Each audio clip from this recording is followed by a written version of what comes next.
This is a rare and beautiful place, here deep in a mature forest by this pristine brook. And I think it's a perfect place to stop and talk about why I will not be voting for Premier Stephen McNeil, nor anybody in the Liberal Party of Nova Scotia ever again, nor for that matter the Conservative Party. In the time that Stephen McNeil has been Premier of Nova Scotia, he's shown himself to be either completely inept, very uncaring about the welfare of Nova Scotia, very disconcerted about the things that Nova Scotians want, and without the slightest regard for Nova Scotia's futures. Stephen McNeil has authorized the Department of Natural Resources to allow both foreign pulp concerns and semi-local ones, such as the Irving Corporation, which is centered in New Brunswick, to cut here almost at will and with abandon.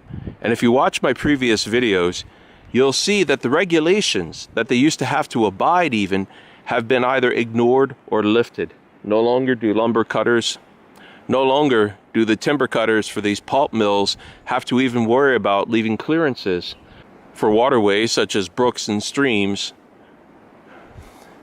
nor do they really have to do any kind of in earnest environmental preservation. I read a recent article that claimed that Stephen McNeil was ignorant of the depth of the clear cutting, as well as the entire lack of environmental concerns. However, I can assure you, either the author of the article did not herself know the truth, or that the author was in collusion with McNeil to lie to you. Because I'm part of several groups that have actively advocated to McNeil, the Minister of Environment and Natural Resources, for years for reasonable protections of Nova Scotia's natural resources, its biodiversity, and its environment. And in turn, we have been blocked and ignored from their websites. They have failed to contact us. And I have sat in on some of their meetings with business councils and ordinary persons throughout the province and heard them repeatedly bald-faced lie to Nova Scotians. For instance, the biofuel plant up in Port Hastings is one of the least efficient power facilities in the world. It was known before it was created that it would burn Nova Scotia forests faster than the forest could rejuvenate itself. By the way, biofuel is always a losing game. Biofuel assumes that the roughly 12 inches on average of topsoil you can find in good ground around the world will be able to support the massive demands for power that humans place on the environment through basic biological processes. The last time biofuel was tried in earnest, earlier in the last decade, resulted in huge spikes in the cost of food because grains essential to feed people were being converted into fuel for machinery and power plants. Biofuel is a losing game. Environmentally, it was a losing game. Thousands upon thousands of acres of forest are cut every year to feed the Port Hastings plant, and yet it was pushed anyway and continues to carry on under the auspices of Stephen McNeil.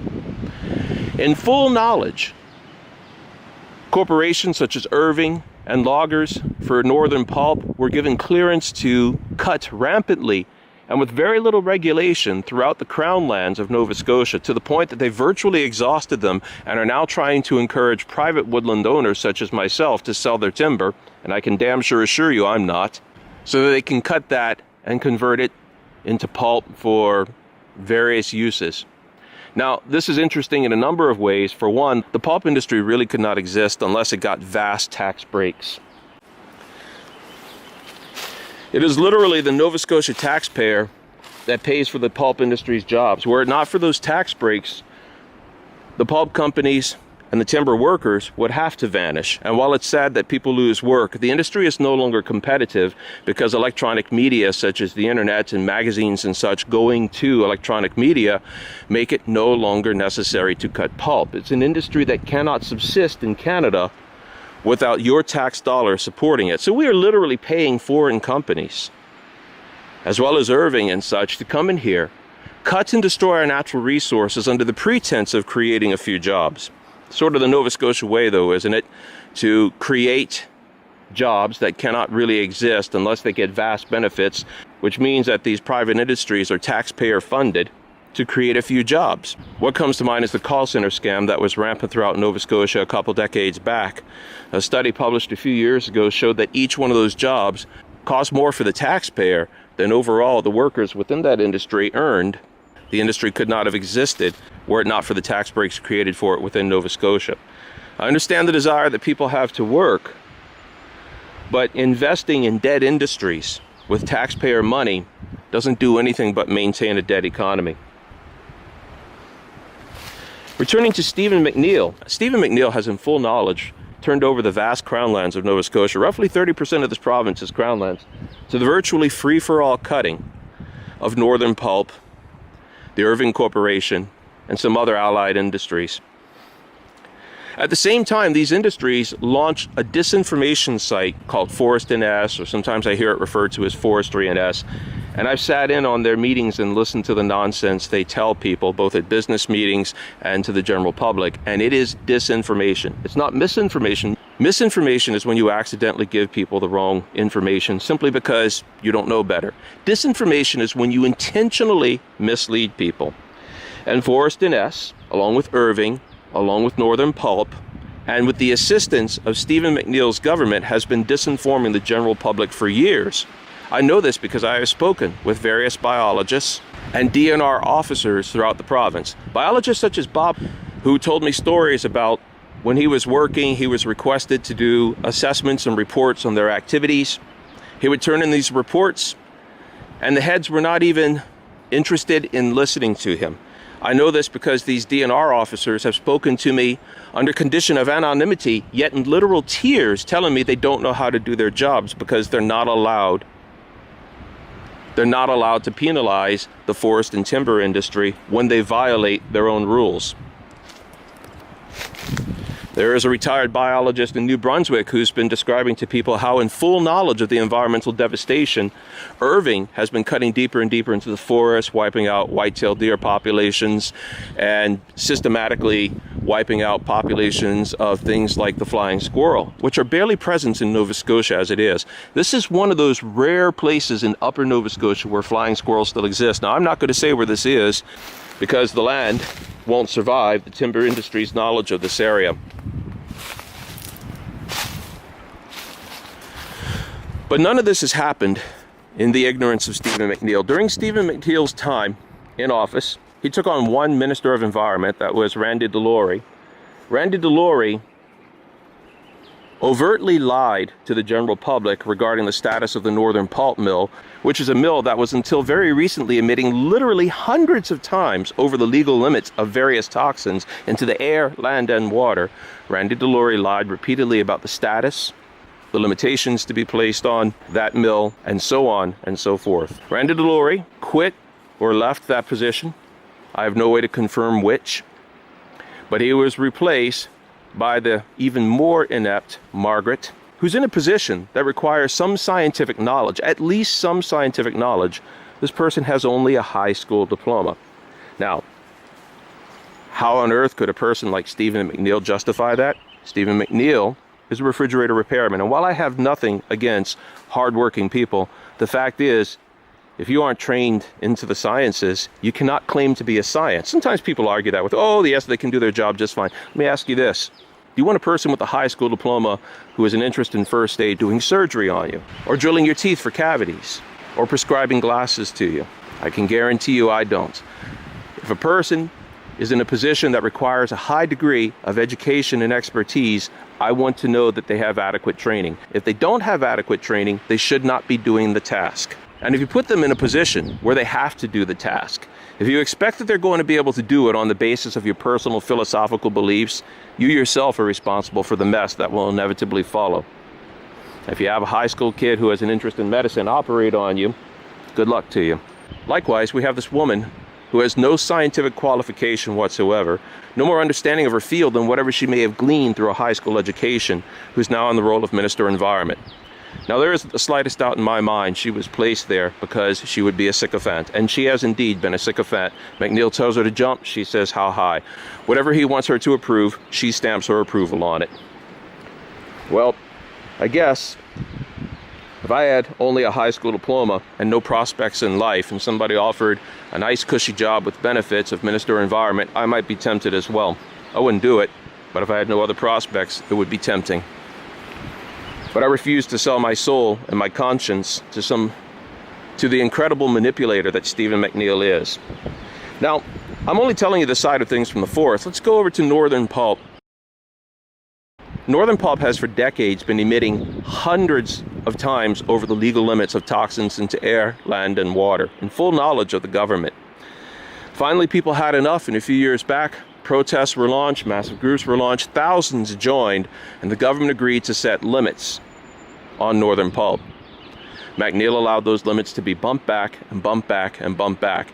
And while supposedly Northern Pulp is in compliance now, the government will not release the raw data on the readings from the air, land, and water coming out of that mill. Now, I have inside sources that tell me that Northern Pulp doesn't plan to be here when it's time to clean up that mill. Now, Northern Pulp's current corporate owner is an Asian company called Paper Excellence that has a worldwide track record of decimating forests by the tens of thousands of acres, wrecking environments, and abandoning the people that were there after they've made a mess and it's no longer profitable to stay there. I can't figure out for the life of me why Canada thinks it's going to be the exception to the rule. How on earth is Canada going to enforce a lawsuit against this company when they decide to pull out and leave us with cut down, devastated forests and heaps of pollution? I don't think Stephen McNeil really cares. I think Stephen McNeil wants to win an election, so he desperately wants to make it look like he's creating jobs. And whatever the outcome is after Stephen McNeil is gone, Stephen McNeil doesn't care. In Stephen McNeil's time, he allowed the Nova Scotia turkey cartel to attempt to create a board favoring big industrial farms by creating some nonsense regulations that none of the local butchers in the province could butcher turkeys unless they had a specially trained person with them to ensure that the turkeys were safely butchered, because apparently the turkeys are significantly different from other poultry. Well, you know what? I do have a lot of training in the sciences. In fact, about a decade. I've been a naturalist my entire life. There is nothing significantly different in the biology between a turkey and a chicken, or a duck, or any other poultry bird. In fact, biologically, they're all very closely related. And the same cleanliness standards that apply to the one apply to the other. No, you do not need a special agent from the turkey board on hand or special rooms to process turkeys. That was nothing but nonsense that the turkey cartel was allowed to create to muscle out small farms and small family producers of turkeys. Now, I continue to produce turkeys. I don't give a damn what the Nova Scotia turkey cartel says. I'm going to produce turkeys for my family. And I'll butcher those turkeys for myself, as I've always done. I do my own butchering and my own killing of the livestock. I don't need provincial butchers to do it for me. But I can tell you, having literally butchered hundreds of turkeys over the years and thousands of chickens and hundreds of ducks and so on, and having a decade of higher education in the natural sciences, there is no reason to bar local butchers from producing turkeys. Nor is there really a reason to bar small local farms from producing turkeys to sell at farmers market, except it knocked out of the profits that the turkey cartel wanted to create for itself and its corporate overlords. In Stephen McNeil's time, he's pulled money far, far back from various social services in Nova Scotia. I know many people who have family and children with various disabilities such as autism, and they can barely get resources for them anymore. I personally know of support homes for adults with autism where they are trying to feed 3 and 4 people on or about $100 a week. And people, it goes on and on and on. So here we are, a couple weeks before the election, and what does McNeil do? He's this little punk who broke innumerable campaign promises after being elected the last time. And a couple weeks before this election, he starts promising to dole out money around the province like Santa Claus. He's going to do it again, people. Don't be deceived by his promises to dole out money to you. That's the game. What we know consistently about McNeil and his government is he lies without conscience, and he very, very carefully selects sycophants to work with him, to do as told, people with often no other real options that are going to obey. As far as the PC government, I don't pay a lot of attention to them. Since Stephen Harper and all of his lies and games, which I could spend hours on because I had so much dealings with the inner workings of that and my roles of advocacy, I will never vote PC again either. But I can tell you, unless you're a big fan of fracking, you really don't want to vote PC, because they are just itching to remove the moratorium on fracking in Nova Scotia. And between the Liberal government's total okay with virtually unlimited clear-cutting in Nova Scotia by various Canadian and foreign concerns, if you add fracking to the mess, well, we can kiss Nova Scotia goodbye as we know it. It will go very shortly from being this beautiful green province to a virtual wasteland. Those of you who have been here for decades and lived around the Pictou area might remember not so long ago when the stench coming out of the mill was awful, when the waters became so filthy that they couldn't safely be fished or swum anymore. And people around the mill used to complain, "Oh, this is terrible. The stench is horrid." And the people that worked for the mill or somehow benefited from it would say, "That's the smell of money." If that is the case, then clearly the smell of money stinks and brings destruction everywhere it goes. There are things that are more important than money. We need money to get by in this world. We need trade.